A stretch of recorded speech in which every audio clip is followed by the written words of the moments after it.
one more thing that we have to hit.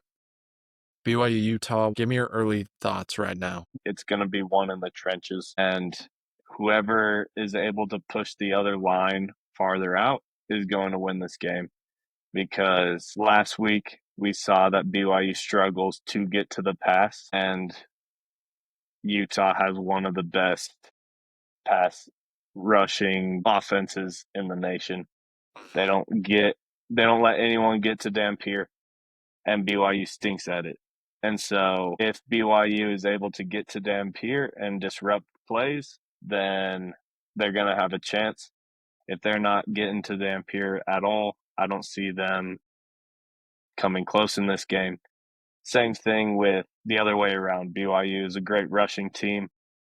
Utah's defense has allowed the rush decently well this year. And so it all comes down to who wants it more, which is usually how it ends up in the Holy War is who wants it more, who's going to be able to push the other team around more. And I believe that's going to be BYU in the end, just due to the fact that they are at home, they're playing at night, they are undefeated, and they know that if they win this game, that they will be playing in the Big 12 championship. Yep. It's a big game for both teams. It feels like a Big 12 elimination game, which ultimately is a playoff elimination game for these two teams. So it's more than just a rivalry this weekend that's at stake.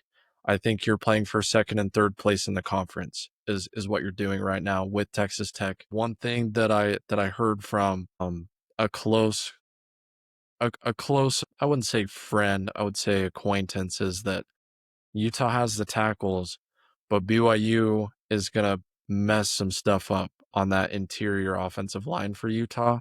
So that's the most exciting matchup I'm looking at is yes, Utah's tackles are good, but I think their weakness is that interior offensive line. And then for BYU, they've been rotating their two guards on and off the field a lot this season. If you look at kind of snap counts, it's Jada, it's Gentry, it's Bruce Mitchell. Like those three guys play every down basically, but they rotate those guards in and out, and they're always fresh.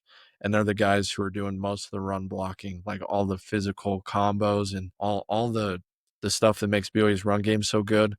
Like, can BYU's offensive line stay fresh and wear down Utah's defensive line by the second half, which we saw Texas Tech do? Um, I think if BYU, I think BYU is probably down going into the fourth quarter, but I think if they come in with the right game plan and the right approach, they can wear down Utah on the lines of scrimmage and make not a comeback, but definitely pull away in the fourth quarter because they have the more fresh lines on the lines of scrimmage. I agree. One last point. I think a lot of BYU fans will be frustrated with this, but I want BYU to stick to the run game. Yep. I know a lot of people want the flashy passes, downfield plays, but in a rivalry game, you just got to pound the rock. You got to give LJ Martin 25 touches, and you got to give Bear Bachmeyer 15 touches. And if we Yeah. run the ball 40 times this game, I believe that we're going to wear down this Utah team. And like you said, in the fourth quarter, we're going to end up winning this game. Yep. Stick to the run. Really, pound the football. We saw Aaron Roderick hit the run Bear Bachmeyer button many times.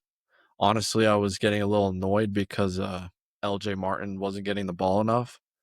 And he's BYU's best player. So get the ball in your best player's hands 20 to 25 times and live with that. Like if they lose doing it that way, I'll live with it. But if if we come out of Utah and he has less than 20 touches, I think that's inexcusable in a game of this magnitude. I don't love Bear running the football as much. Like we kind of saw the ball security became an issue.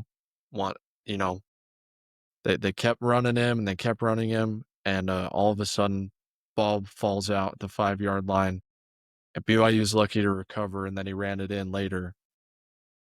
Don't love his ball security as much as I love LJ's. So Just pound the It's rock, gonna baby. be a sluggish game, Yes. and not a lot of fans are gonna like it. But Nope. if you know football and you know what's best for BYU and how to come out with this win, you're gonna have to establish this run. Honestly, take some 3-and-outs, probably running the ball 3 times, which Mhm.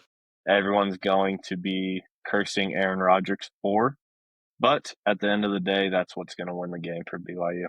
Yep. Sam Vanderhaar is going to have to come up real big in those situations because this game always comes down to field position. It's all the little things, man. It's not going to be flashy. It's just going to be who's the toughest and who has the most energy to give at the end of the game.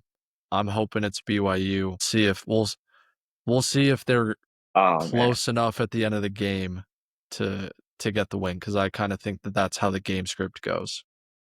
This is going to be a one possession game. I agree. Yeah. Wonderful. Can't wait.